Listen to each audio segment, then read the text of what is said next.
I'm Ajay Jain, an engineer who worked in the semiconductor industry, Intel AMD. I did my MBA from Indian School of Business and then had my own startup in the edtech space. Raised decent money, then went on to lead T-Hub's innovation and incubation, assuming many of you know T-Hub, right? So I was the founding team member there. And I've been investing into startups, mostly technology, have about 35 investments done so far, about 8 exits. Two of my companies got acquired, one by Byju's, one by Muthoot Finance, right? So that's the story. I run Silverneedle Ventures now. And let's hear from our panelists about their background, and then we'll start the session. So for 2 minutes. Thank you, Ajay. Good morning. My name is Brajesh. I'm a co-founder of Experion Technologies. We are a product engineering company. We started in 2006. I got involved in 2008 and exited 2 weeks back. This company, we got acquired by EQT, a European funding agency, basically because of the product engineering capabilities. Otherwise, I have 32 years of experience in the IT industry in various roles. I think we'll talk more about the entrepreneurial story and the funding part as we get into the panel. Thank you. Hi, good morning. Myself, Anup, you must be confused. This is Arun, one of my co-founder. He was supposed to join, but last minute he wanted to have a travel, and then I jumped in. So we were founders of Agrima Infotech. We were a Kochi-based startup, which got acquired by Big Basket, I think 2 years ago. I think incidentally, our acquisition was announced I think 2022 Huddle event. So we are also connected to Huddle in that way. Our journey, we started from right after college, we started the startup. We were into deep tech computer vision from the beginning itself. So before all this AI hype, we started working on AI. And that was the reason also getting acquired. We had a product IP, especially on a computer vision model, which we have been building for years. So for that, we got acquired to Big Basket. So our story was quite straightforward. A small bunch of students started a startup. We are passionate about technology, tried many things, and eventually able to get an exit. Sure. Thanks, Anup. Yeah. Please, there is space in the first seats, all of you. It will be great if you guys can sit down also. All right, so I think I'll take a cue from what Anup was saying, the AI hype. I'm just digressing from the main topic, but I'll come back to it. Whether it's really a hype, right? And whether it's AI first today, your views. No, it's not a hype, it's real. Many people are saying that it's a bubble, but it's not. The world is going to be transformed. There's no doubt about it. So whatever we have been seeing about AI and all those things, it's just a tip of the iceberg. Big things are going to happen in the next 1 or 2 years. Fundamental things about what we are doing has been getting changed. So the capability of the large language model is immersive, because I can say this because I've been trying some of the Gen AI initiatives in Big Basket now, and a couple of initiatives we have tried is the results are astounding. We cannot, it's huge. So the impact it's gonna create on the system, it's very big. Right. So let's come back to the main discussion, and let's discuss one important point, right? Being bootstrapped versus being funded, right? And it's anyone's call, right? While we investors would like to invest into those companies that are doing good, but those companies that are already doing good might really not need the money, right? So your views, sir? It's an interesting point, Ajay. Or I would rather call it as a vicious cycle kind of thing, where you need money to run the business, You need to look good in front of investors. For that, you need money, but you need investors to give you money, kind of situation. So we were completely bootstrapped until 2 weeks back. We generated revenue from our own services that we provided. Many startups, I would say that we were fortunate that we could generate. But if you are into, for example, AI kind of thing, product development, it may be difficult for you to initially fund till your product gets to the market and starts generating revenue. I would say that until you realize value from the market, until you get that feedback from the market, it may not be a good idea to get funding from the market, because you may not get the kind of value, or you may be at a disadvantage when you get into funding kind of initiatives. So I'm sure Anup will have a better view of this, because you have been going through this. But what I think is important is that you have to focus on value. What is the value that you are generating, whether it's a product or a service? What is the differentiator, so that you are able to show value to the market, you are able to show value to investors? And valuation, I'm sure we'll get into the valuation thing. Valuation is an agreement between two interested parties. So to reach that point, I think you need to show value. I would let you add. Completely agree to it. So I think my take on that is it's more like what you're doing. Like in terms of if you're building a product, a startup and a regular business is primarily differentiated with the growth it's getting made in the startup. So if you're building a product, if you're getting enough growth, and this startup funding will definitely help you to get the growth more than it could be without funding. So for example, if you're a startup, whether you need funding or not, it's primarily depending upon what kind of product you're doing.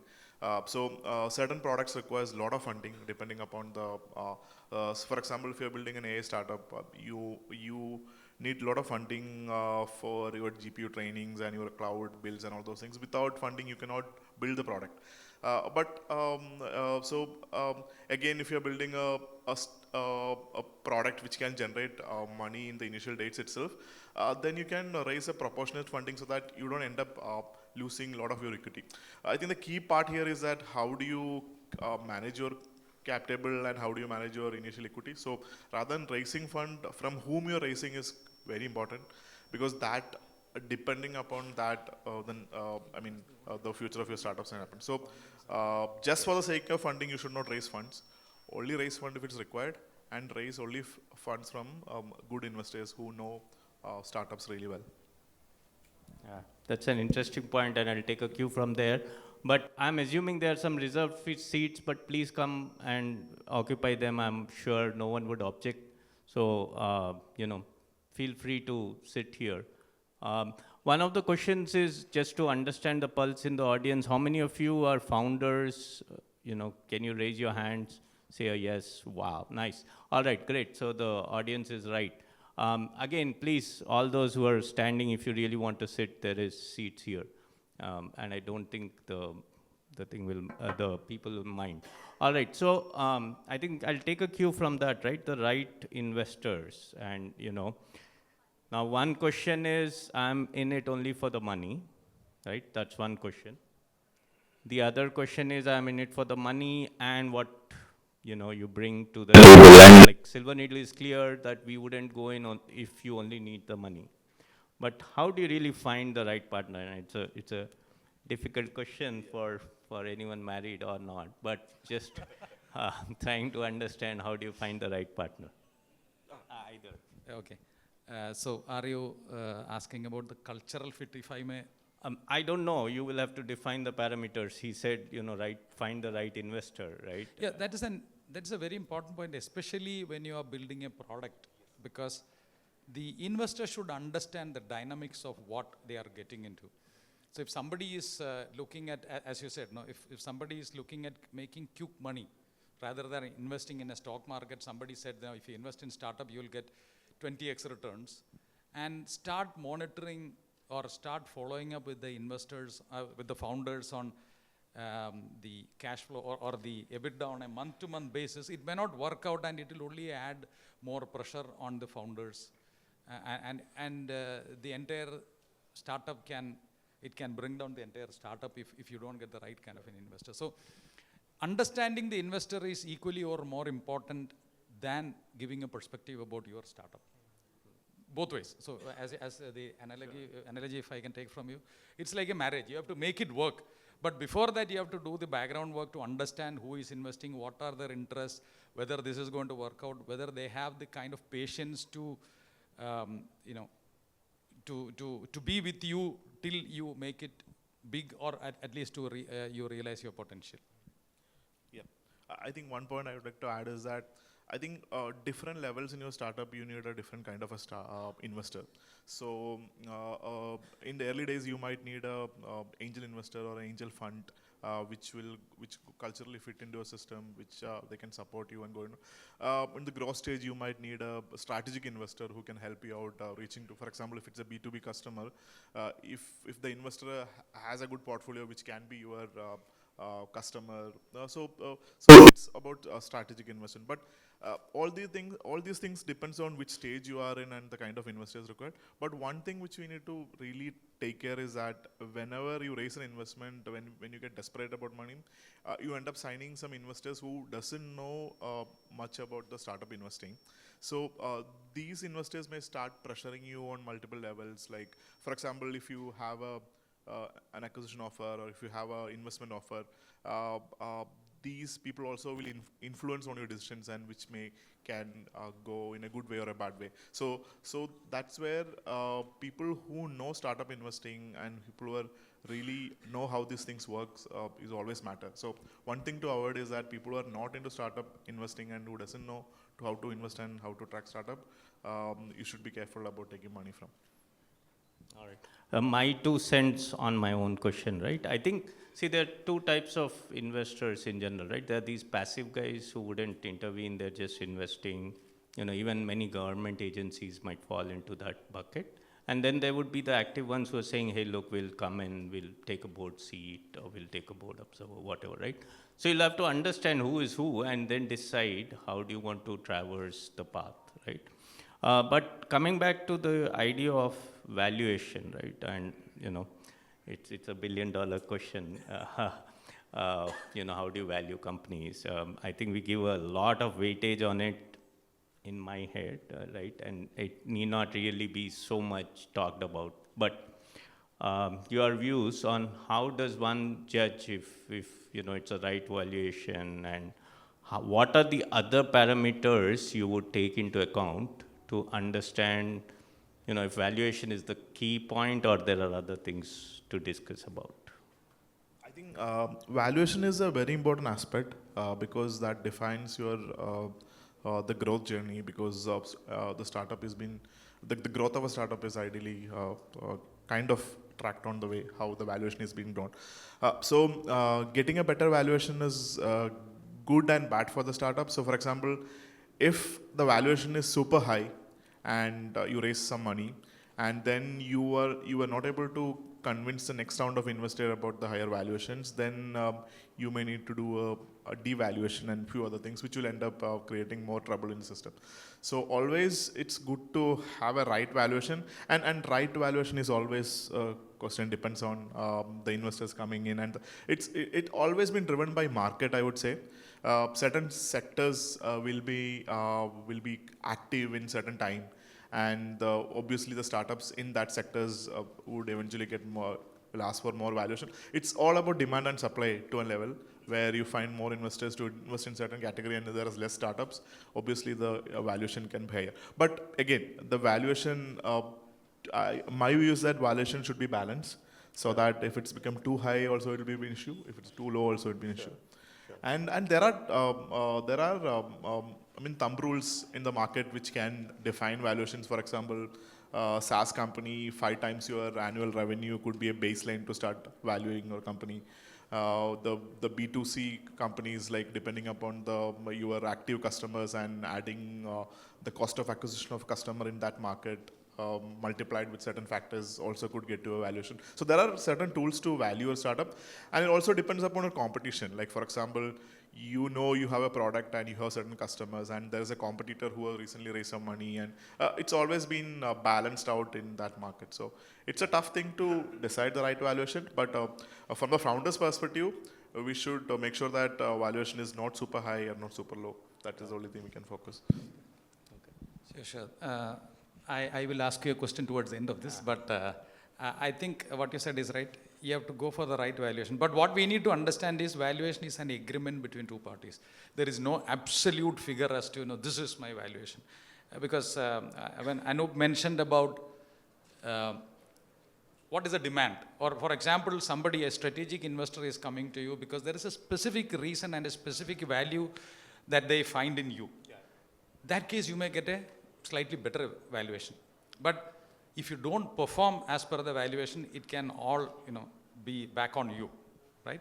So I think a balanced valuation is important, and there are some foundations on which any valuation is built. As he said, it can be a simple formula could be X times your EBITDA. If your business is going well, no major problems, you are looking for money for expansion, then you can take a simple linear formula like X times your EBITDA can be a valuation. But if you are into an AI kind of thing where the potential is huge, there are other factors that come in, and then your valuation can go bigger based on the investor. But what I want to ask you, Ajay, is that you have invested in 35 startups. How do you see valuation, or how do you look at valuation? Yeah, see, for us it's an involved question, but I'll just touch upon it briefly. One, we like to postpone valuation using a convertible or a safe note, right? We say, hey, look, let's not discuss valuation at the early stage. That's the stopping point at most cases. Let's postpone it, one. Second is, the important part about valuation is how much is the equity you want to give away. It's not the valuation in my head, right? In my head, how much is the equity you're giving away and what will happen over the next few rounds, right? And as he said, if there's a down round, there's a big issue, right? So the question to me as an investor is, in fact, I have asked some startups to raise their valuation when I am investing, because otherwise they were giving away a lot more, right? So it's important to understand what's the equity stake. And to me, valuation is not by itself the decision making. There's a structure, right? There's a board seat. There are other rights that you give to the investor. For example, in any negotiation, like he said, there are 4 points, right? And you want to win 2, you want to give away 2, right? So which are the 2 rights I as an investor really want versus which are the 2 rights that I'm willing to give away, right? And this, my advice to all founders, is to understand these details. No financial advisor, no legal advisor will be really correct to give you these details. You have to get a grip on them, right? So to us investors, valuation is a much more involved discussion, right? And that's why I think it's only valuation as a discussion has no value, right? Again, people, please, you're blocking the doors also. There are seats here, so feel free to sit. I know it's reserved, but I think it's okay. Sir, to you. Managing a marriage between 2 people by itself is a complex issue. Managing 6 or 8 partners, right? Would like to understand how were you able to pull that off, right? Because the complexity just increases in my head. For me, if a startup has more than 3 founders, I would normally not invest, right? I would be very careful, right? So, would like to understand your views. Thank you. So, to give you a background, we were 8 of us as founders. That is why he's asking that question. It can become complex. It has become difficult at times. Difficult is not. It has become challenging at times. But we had some ground rules set. Like the last thing we wanted was to let the ego come in between. Sure. But at times, it happens. Yeah. So one of the things that we were clear is that we are in it for the business, for the value that we are going to create. So whenever there were difficult times, we had heated discussions. I don't think I need to talk about that, but that was there. But one of the things that we had in our mind is that we were very clear about why we came together, what we want to do, and how we are going to do it. So whenever we find more disagreement than agreement, we used to keep that item, pending. We take up other points to discuss, and slowly things would become clear. If not in this meeting, in the next meeting, things would become clear. So we would let that issue cool down. We would let the ego take a back seat and not a front seat when it comes to critical business decisions. There has been very, very heated discussions. There has been walkouts done when the founders came together. But we all were very clear that it is for the better thing. It is to get the right perspectives that we are getting into discussions. It is not only my case. I know some other startups in our environment. Whether it is 2, 3, 5, or 8, I think the situation has been very similar. There were very few cases where some of the founders decided to exit because of difference of opinion. But that I would still say that is the best decision that you can have. If you cannot go together, it's better to gracefully exit. But what we did was when it became challenging, we used to keep that issue pending rather than getting into more heated discussions, and then probably take it up at a later point in time when we'll have more clarity on many of those things. Yeah. No, thanks for being so candid about it. You made an interesting point about you needing different types of investors at different stages of the startup. And by design, different investors come in at different stages of the startup. But from a founder perspective or people running the business, right? I think the same holds true, right? And I know it's a tricky thing. I built the baby, but I have to give it away, or I can't run it anymore after it is at a scale stage. Your thoughts on that? I think the fundamental issue here is that we get emotionally connected to the product we are building, and many times it's very difficult to give that to someone else. So I think it's very important, along with your co-founders, building the initial team. The startup will only grow when the founder starts hiring smarter people than the founders. Otherwise, the startup will be very difficult to grow, because that understanding. So founders is also learning on the way.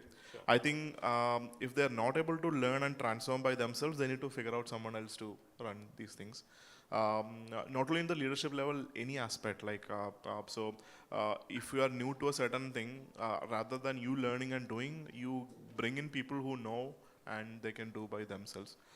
So that kind of understanding should be there. You should not emotionally get connected to the product.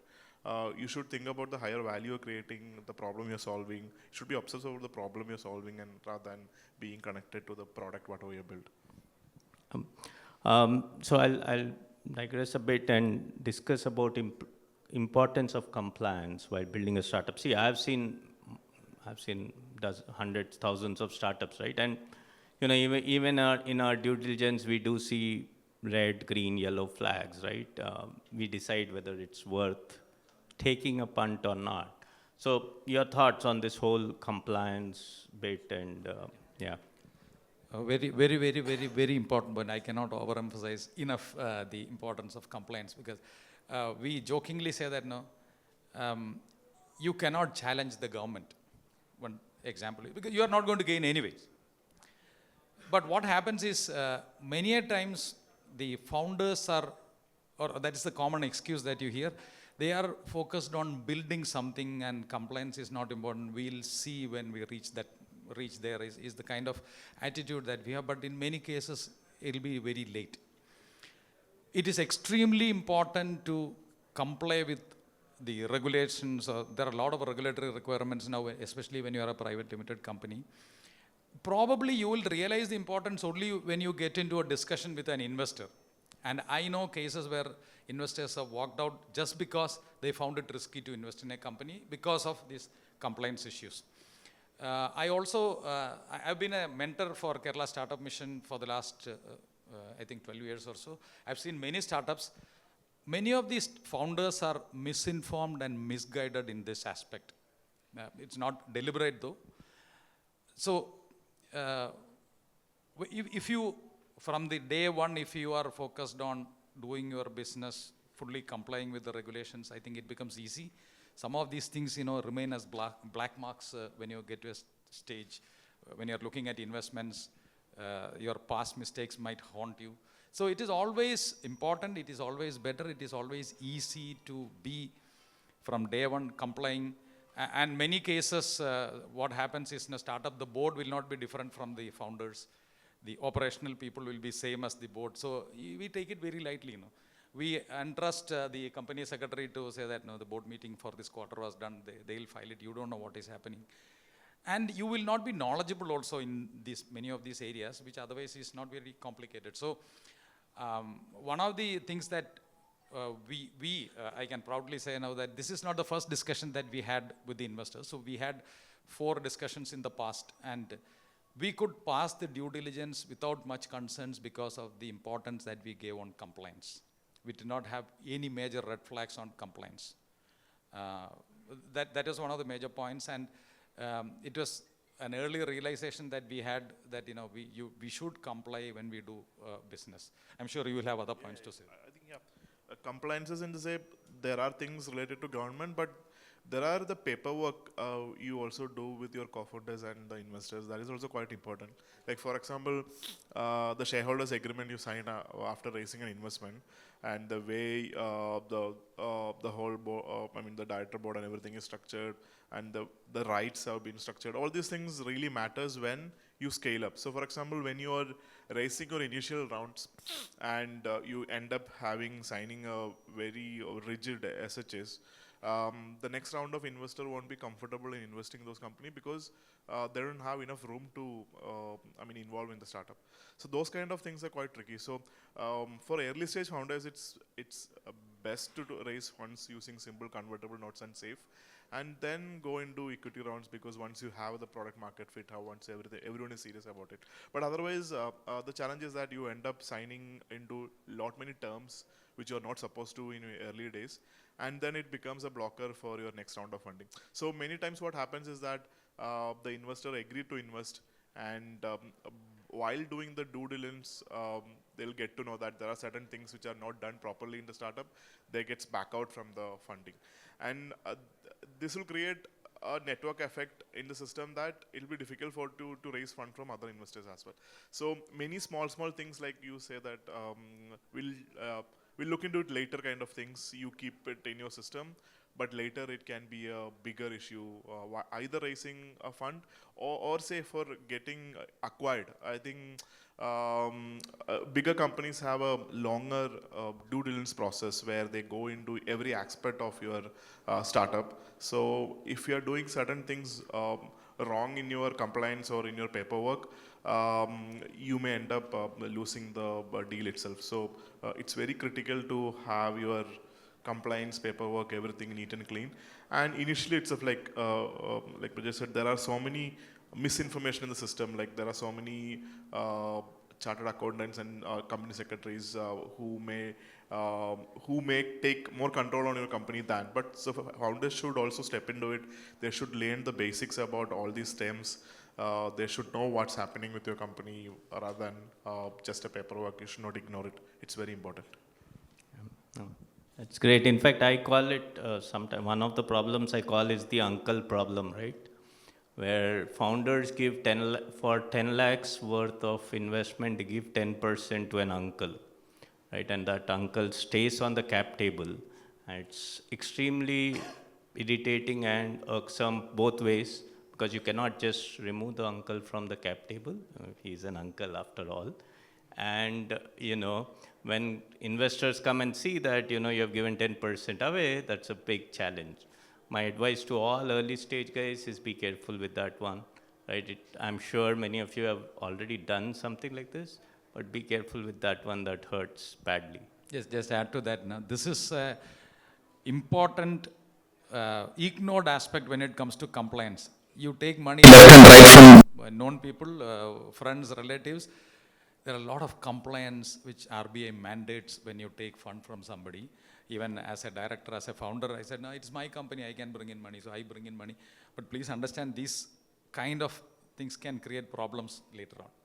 But let's bring the fund back into startup creation, right? I mean, all this is important, right? But it need not take a lot of your time if you're following the processes. Remember, these are important, but they need not take the fun out of building a startup. So with that note, let me invite some questions from the audience for any of us on these topics or any related topics. You can, yeah, please. You can, might be just raise your voice. So I got a question on valuation. Okay. So say a pre-revenue company. Okay, I mean building a product into robotics or into AI, for example. Is there a valuation method for a pre-revenue company? That is the first question.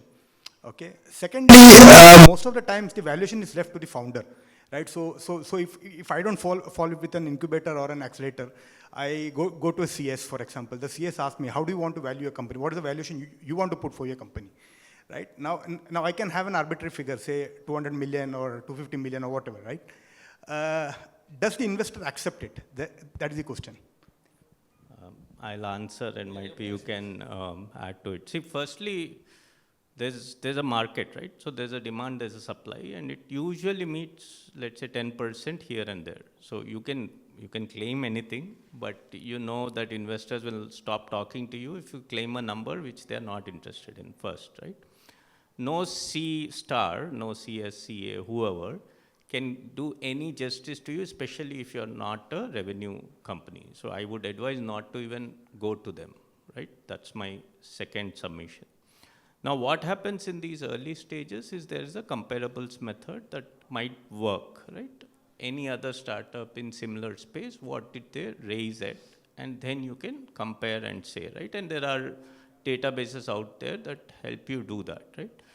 Finally, there are metrics. I mean, you know, it's a system, you know, like let's say you are a second-time founder, right? You already have an edge, so I might value you better, right? You are, as he said, you are in a segment which is hot, I might, you know, value you better. You are from a pedigree which is very good, or you have a strength in that segment, I might value you better, right? So those are the components, right? But again, it's a demand supply, and from a fund perspective, I'm also looking at my portfolio and trying to understand where do I fit you? You know, do I really need you or not? That's the other discussion. That's one of the points being made, know your investor, right? So those are things if you add up. Yeah, absolutely. That is why I said valuation is an agreement.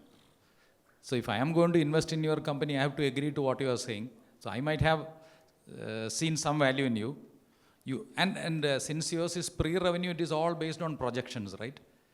Very little info that you can factually provide. Yeah, something like a discounted cash flow method or something like that. Yeah, well, those are the models that you follow, but based on what? The projections are for that, right? Right. I mean, no, it can be a potential also. The kind of problem that you are solving, you're saying that, no, this has got potential, especially as you said, no, if it is an AI-related problem, and you are finding a niche in that, and then saying that, no, this solution will, or have this kind of a potential, I have to agree to that if I'm investing in that. One thing I want to add there, like, is it's like when you ask for a valuation, you should have a strong method. How do you arrive into it? Like, for example, you should show the calculations, how you are able to, objectively, how you are claiming that much valuation. So you can add many things into it. So all these points is kind of valid, whether you're a second-time founder, whether you had experience in this field, whether you have certain IPs in this field. All these things can be added, but there is a base valuation. And all the investors also have a ticket size which they preferably come into. So that itself you can filter out the investors you want to talk to. And if you're negotiating with an investor, it's not in his ticket size, he also might not be interested in talking.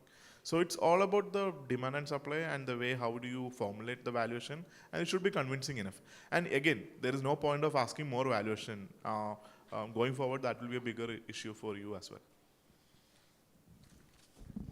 Hi, my name is Rohan. My question is for Ajay.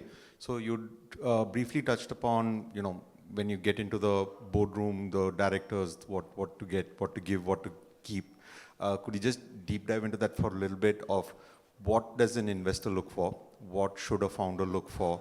And if you're raising a round, be it a pre-seed, seed, or a Series A, you have, let's say, between 5 or 10 investors coming in.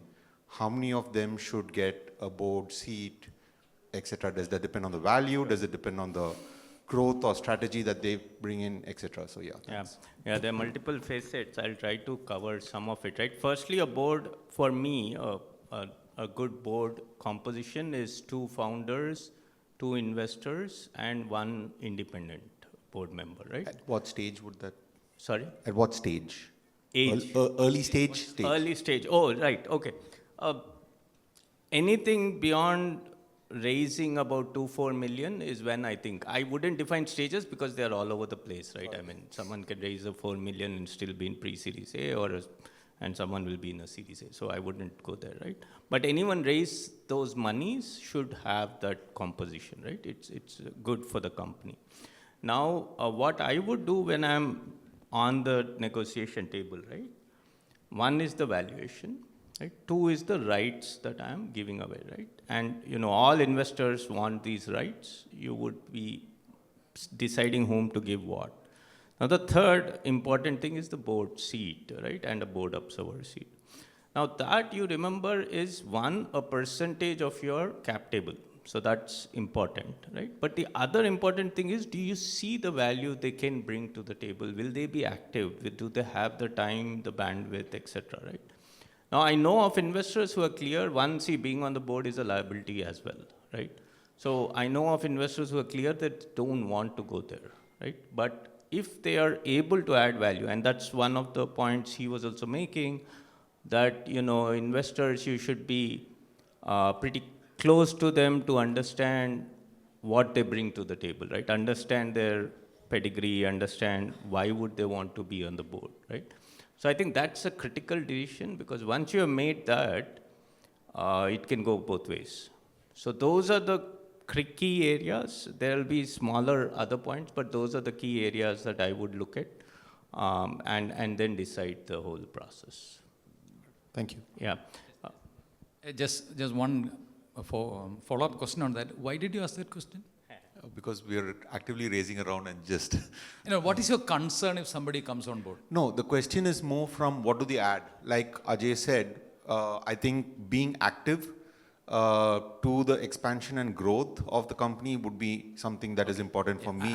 I think that's an important point, because if I invest in your company, I don't need to be on your board to have control on you, because on the term sheet I can have terms put in saying that I need these things, and if you agree to that, I don't need to be on the board to have a control on you. True. I think for me it's more of getting somebody's time committed and being invested in the company as much as the money. So yeah. That's an important point. The strategic value that person can brings to the table. Yeah. Thank you. Hey, welcome, Arjun. We pardon your delay. Would you briefly introduce yourself quickly, and then we are in the Q&A process. Sorry, apologies. Not proud of being late. Got late. I'm Arjun. I have been an entrepreneur now 3 times. I did the first company out of Kerala called Profoundus, grew that to 72 people, sold it to a company called Full Contact in Colorado. Started my second company, 2018, Incent, grew that to 35 people, raised about $2.7 million, and sold it to ZoomInfo, which is a publicly listed NASDAQ company. At ZoomInfo, I was the chief data officer. That company is roughly $1.25 billion in revenue and have done about 13 acquisitions. I've been part of a bunch of them buying companies. Now at Docket, which is my third company right now, I've raised, the company has been in existence for about 15 months. We are about 44 people between US and India, and we have raised about $20.3 million so far. All right, so here we go. I think, I'm being told that I'll have to limit it to a couple of questions, and, we'll have to close the session is what I understand. Please, anyone who wants to, he has the mic, you might want to get that. Sorry, ma'am. My question is for Ajay. It's nice to see an ex-semiconductor fellow. I was also from semiconductor, KLA. So my question is more about how investors see startups in semiconductor space, especially in India? And the second one is, your startup was not in semiconductor, it was in a different field. So someone from semiconductor doing a business or a startup in different field is, how is it perceived by VCs or investors, and how hard is to raise funding in such cases? Yeah. By Moore's law, I'm outdated from the semiconductor industry, right? But Me too. yeah. So, but your couple of questions. So, semiconductor, I think, is a hard space right now, but there are very specific investors looking at it, and that's both good and bad because they have a very deep focus, right? India has not shown a great success rate for any of these spaces, but it's growing. And I think, for example, I am myself interested in that space, but not core, let's say, chip manufacturing, things like that, right? But anything to do with IP, I think that's pretty hard right now, right? But there are few people only who understand that space and want to dabble in it. Now, if you're changing a field, right? Let's say you're going from semiconductor to health, right? I would be worried unless you're using your semiconductor knowledge for the specific health focus, right? Because there are some segments where you can't just come in and say, hey, look, I'll do wonders, right? So that's something that you will have to be careful with. If there is a generic segment and you're working on it, or as a horizontal, I'm okay with it. But there is a deeper segment such as health or deep fintech, right? I would be worried if you would do justice. So that's the response. Yeah.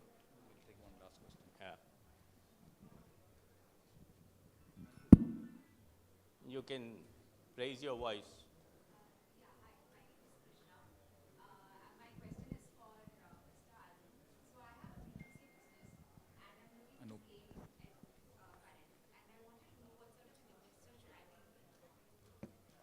You have a B2. D- Business and she wants to scale it. okay. What stage you are in? Like you have a product, you have a couple of customers. Okay. Oh, it's a D2C brand, yeah. Okay. Okay. Yeah. Yeah. Okay.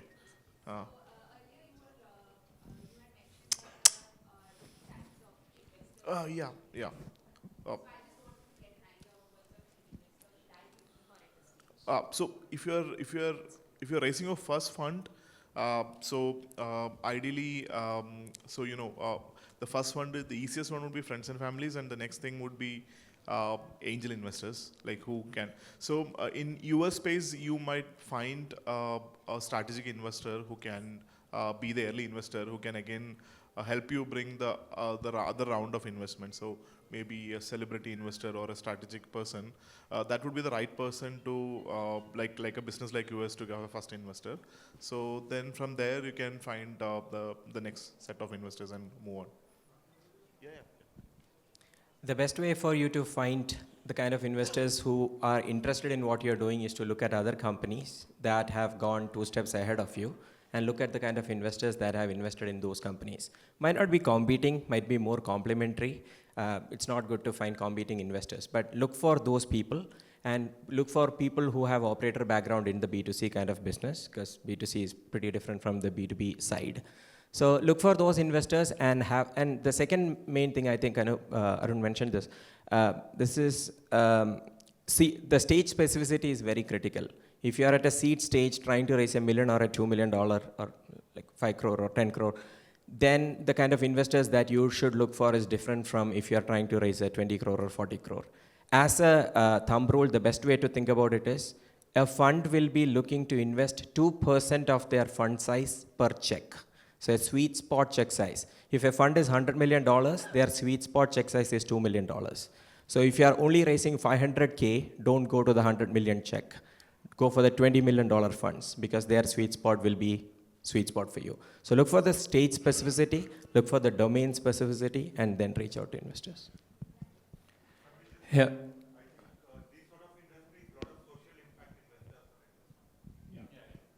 Hey, Arjun. Last 2 questions I really have to close. Hi, I'm Justin. This question is for Arjun, since you've come. come in. Since you have built products and sold in the US market, for product companies who are looking to sell in the US market, what would be the tips that you would provide for us to look for investors and anything else that you can share? Is it selling product or finding investors? Which part is it? I'll go with the first one to go with the context, but if you can give anything on the second question, that'll be good too. Yeah, so let me touch on both. When it comes to the selling to product in US, sitting out of India, it's proven at this point, right? There is Zoho, there is Freshworks, there is ChargeBee. There are a ton of companies who have already been successful in doing that. So that is not a big deal right now. You just have to crack the top of the funnel, right? How are people going to find you? You just need to have an answer for that. So that could be using cold outbound emails, that could be using cold calls, that could be using LinkedIn outreaches, could be using performance marketing, could be using product marketing, could be using SEO, could be using trade shows and conferences. Whichever strategy that you choose at the top of the funnel to put leads into the funnel, to have qualified meetings with potential buyers, that is the most important thing. You need to crack that first. Second thing is, if you're sitting out of India and selling to US, or regardless where you sit, you need to have a product that has an annual contract value of north of $10,000 at least. Ideally, close to $18,000 to $20,000, but in India, 10,000 will actually work. Because you need that kind of dollars behind every contract for you to get the right sales development representative, right salesperson to actually sell your product. So those two are the most important thing. Most of the cases I see companies or founders having $2,000 annual contract value and trying to do sales to US. That wouldn't scale. The efficiency will not scale. You won't be able to put enough people on the ground to do that. If that is the case, then you have to go marketing first, right? Self-service, product-led growth, product marketing-led growth, whatever that is. You cannot have a salesperson as part of that go-to-market motion. So that's the first part. Second, very quickly, if you want to find investors in the US, a generic thesis there is investors don't invest in dots. What that means is if you draw a graph, let's put your company's growth on the y-axis, timeline on the x-axis. You show up today and talk to me, I'm an investor, regardless US or India. You are a dot on my graph today. And then you have to show up in 4 months, you have to put another dot. Oh, okay, this guy I saw and he said he will do these things, he did that. Third time you put another dot, that becomes a line for me. So if you show up one day in Bay Area and say, hey, I want your investment, it's not gonna happen. But if you show up once and say, I'm not racing, but I wanted to be on your radar, here is what we are, who we are, what we do. In 4 months, here is where we are going to reach. And in 6 months, here is where we are gonna reach. And keep sending monthly updates over email. 6 months down the line, they will look at you and they might want to invest in you. You just need a US incorporation at that point if you are requesting US investment. You need a subsidiary parent relationship ideally between the US company and the Indian company for that. Yeah. Okay, one last question. Sorry. So my question is into, so my startup is an AI startup. We already have a customer, revenue is going in and everything is positive. So we are in that dilemma, should we raise now or later? So when is the right time one should decide that this is the time I should raise, irrespective of the scaling question and all those things? That decision of, should I now liquidate my percentage now, or the convertible debenture that you mentioned earlier. So we are thinking that lines, but still in that confusion whether should raise now or push Bootstrap for a little bit more, and then because we already have customer, product is live and everything is there. So yeah. If you feel confident you can raise now. Now is a bad time because this is Thanksgiving and the vacation. Don't raise now. Now the best time is after Jan 15th once people are back from the vacation. So just don't raise now. It's a bad thing to do. But generally the raising of money completely depends on the CEOs or founders' confidence to raise. And in AI what's happening is obviously the hype is pretty high right now. It is dying down. It has to die down. Hopefully it will die down soon because the hype is so high right now and the valuations are through the roof. But while the hype is high, you have the ability to ride the wave, right? The more you stop, the probability of that wave going down is higher. Now that the election is done in US, generally the market is decent right now. So if you want to raise, depending on how much you are going to raise. Equity-wise, whether you will dilute 15%, 18%, 19, like those things don't matter. Because the idea is, as entrepreneurs, we are trying to build really big products. So if you build like a really big company, the 3%, whether you make 400 million at the end of it or 500 million at the end of it, makes a difference, but not really. If you don't make anything, 0 and 0, it doesn't matter anyway.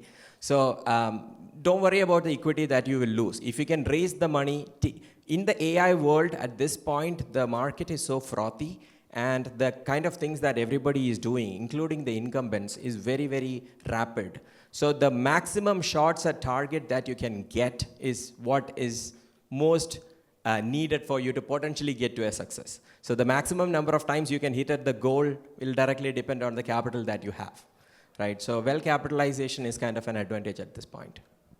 Yeah, thank you. All right, I think, thank you so much, audience. You have been a great audience. Thank you for my panelists.